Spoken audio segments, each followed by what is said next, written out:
hatisi kuzorora kusvika tawana mudzi wenyaya yaRuth uye shamwari yake yekuorganizer GoFund iyi yazowanikwa. Welcome back to your channel. Please don't forget to like and subscribe. Ruth Wara akatomboenda kuMandara SDA kuchannel yavo inoita paYouTube inonzi Woman to Woman naMrs Ngwenya. Vakasvika kuya ndokutaura nyaya yavo vari vanhu vari kutoti vasvika paend stage yemakidneys in 2022. Now we are in 2024, but hapana kuwanikwa help from then until now. Chii chiri kuitika? Mai vari kuda here nekidney ravo kana kuti pane kusava knowledge yezvinhu zviri kuitika around them, or maybe there are other constraints. Ari kunzi akaronga GoFund iyi, remember yakanzi inovhurwa nemunhu ari kunze. Pane shamwari yacho yoramba ichingonzi shamwari yangu iri kuUK, allegedly this person anonzi Tafadzwa Simukai. Okay, so ndewe kuWatford, England ndo address yake. Akanyora tsamba iyi yakazoiswa paGoFund, anonzi Mutsambwa Gamuchirai Raviro, ndewe kuZimbabwe. So this thing started 1 April 2022, but yanga isina anopusha. Only when the socialites learned about the plight of this person, Ruth, ndo pakazotanga kupushiwa GoFund. Ndo panozopinda vana Joey nana Solomon havasirivo vakaiplana. They only came in kupusha kuti zvizosvika pazvava. So Gamuchirai achinyora pakati, I hope this email finds you in good health and high spirits. Indinonzi Gamuchirai Mutsambwa. Ndiri kunyora muzuva ranhasi ndichikumbira rubatsiro kuti tibatsire musikana anonzi Ruth Wara. Indiri shamwari yake ende atosvika pachikamu chekuti haachakwanisi kuwana financial rubatsiro on. Ndamboedza kutaura chirungu pamwe kandinombokukuwadzai nechirungu ndobva panyorwa macomments ekuti tokumbira mutaura nechishona, ndosaka ndiri kutranslata tsamba iripo iyi. Mama vari anozombondipunyuka kandopedzera ndadzokera kune chirudzi chekwaCharles uko.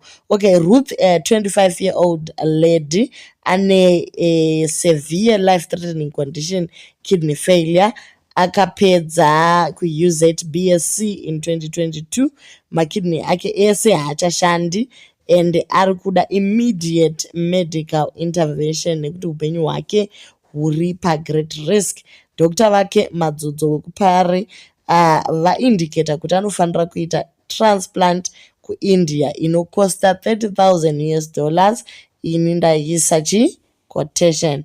So tamanager raise 4,600. Failure treatment including dialysis, potential kidney transplant inodhura and yaisa a burden pafamily yake kunyanya mai vake since varivo munhu ari available for her. So ndokumbirawo kubatsirwawo vedu kuti tikwanise kuendesa munhu kuchipatara. So ndobva yaisiwa link yekuMandara kwavakanoitiwa interview. Akatanga achigara kuwadzana 5 ndokuzokura zvichienda zvakadaro story yacho iri papo, right? So ndo background yestory iyi. So this thing has been running for a long time, but it was slow nekuti yanga isina kupushwa. Pakazopinda mazim socialites vana Joey nana King Solo nana Yaya nana Ketina nevamwe vakadaro ndo vakazopusha kuti tisvike patiri nhasi. Nyaya yake yaanotaura kuMandara nezvava kutaura izvezvi pane magaps panyaya yavo. Ukada kuteerera uchiteverera padyo unogona kuona kuti pane maelements ekusava truthful. Hatisi kuti vanhu vari kunyepa, but kungweto maybe maevents anosiyana. Mwana ari kuti iye akakuriswa nagogo kubva grade 1 to 6 ndokuzouya kuzogara namai kutown. Asvika kutown mai vaita zvemacross border vachinotengesa mamopu mahara chichi kuSouth Africa. Mwana aigara ari ega, so akataura kuti aisiwa pamba ari ega, mai voenda. Mai vobvunzwa kuti kwai maisiya mwana ari ega? Konzi aiwa pamba papa nevaroora vangu ndo vaisara nemwana. Asi Ruth pasame point papa anobva toti aiwa indaisara ndega. Okay, that is water under the bridge. Mwana ari kutiwo akazomboti tanga kuita zvekufamba nemagonyeti achikrosa bhodha kuenda kuBotswana kunohodha tunhu twake kuti atengesewo abatsirane namai vake since vangu vari single parent. Ndopaakavhura kasmall boutique kake achibva atanga kutengesa zvinhu zvake imomo, but pakazoitika maproblems necovid nezvimwe zvakadaro.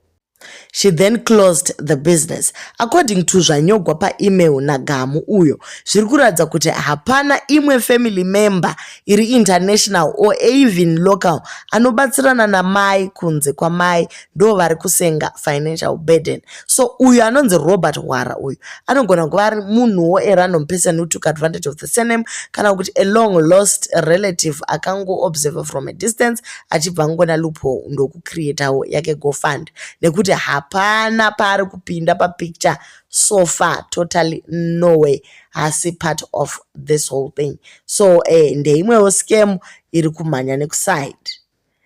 Ukatera nyaya yaRuth guys, mai vanenge vachingodzamba nyaya yacho kuti indirire mberi kusvika mwana azosvika pakuzvikumbirira rubatsiro kumhandara ikoko ndobva vaisa madetails avo, asi hapana kuzikamwa kuti kubva zvavakaenda kuthat show in 2022 pane zvakazoitika here. At the time she could talk, she could sit zvakanaka achizvitaurira ende zvaionekwa yes kuti anorwara, but it wasn't as bad as now. So manetizens ari kungotaura kuti yes, we went back and watched that show tichibva taona kuti pane problem. Pane vauya kucomment section vakati it looks like 2023 Ruth started to get worse and my donations were made last year, but vakashandisa mari yacho for something else and they didn't prioritize a transplant.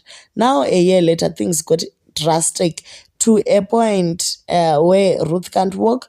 Now they ask for more money again with the aim of actually going to India, but this time around it's again too late. Personally, I think some people have gone quiet who were asking for donations because the truth has started kuresurface about previous donations that they didn't know about, and my Ruth was not being truthful. So vanhu are backing away from it because there is no explanation for previous donations. Saka zvakunyadzisa. I think my Ruth didn't prioritize condition yemwana kubva last year and used mari. So now she was desperate to take Ruth to India, but doctors have told her it's too late. Now Appa, she had already told people to ask for donations. So now she's caught up in the web of lies whereby people have donated and some still donating, yet she knows it's too late for Ruth to go to India for the transplant. That's why now I think she won't allow anyone to see Ruth coming up with different stories to cover up her lies. I actually think kuti vamwe nemasocialites, please make sure kuti muno chera nyaya iyi, because you actually know half the truth, only a few might know the truth. Vamwewo vari kuti kunana Patricia Jack ndimuri paground, endai kumaraini munoona zviriko, talk to the neighborhood unzwe. Amai vacho has a lot of answers. Kidneys just don't go into stage 5 are over a short period of time. It takes years and years for the disease to progress to that stage. Anogona ane liver failure futi due to some undisclosed condition that the mother is not disclosing. Vari kutya kuti akaenda kune dzimwe nyika zvinobuda. Apa pakutoda ma-O level isusu yedu ma-grade 7 hatichazvinzwisisi izvi guys, takungoteverawo tichingoti hameno zviri kuitika, asi nyaya yedu imwe chete, tiri kungoda kuti Ruth awane kupora. So far nyaya iyi mukoma Felix vakangochema vachizvijustifya, mai Ruth vakataurawo ravo side of the story. Iko zvino at least takuziva kuti akaorganize ndiyani asara nechange shamwari iri kuUK. Guys, let's continue sharing my videos edu kuti afambe asvike to the relevant people, vazive kuti pasocial media people are not just silent about the money yakabvisiwa. Pane vanhu vari kuskema vamwe mari dzichingobuda chinyararire, but ngazvizikamwe kuti same noise yakaitwa kuti mari ibviswe kuGoFund, Ruth awane mari, same noise ndo iri kungoitwa zvakare kuti mari ishande zvainofanira kushanda, Ruth awane kusununguka kubva muchirwere chakadai.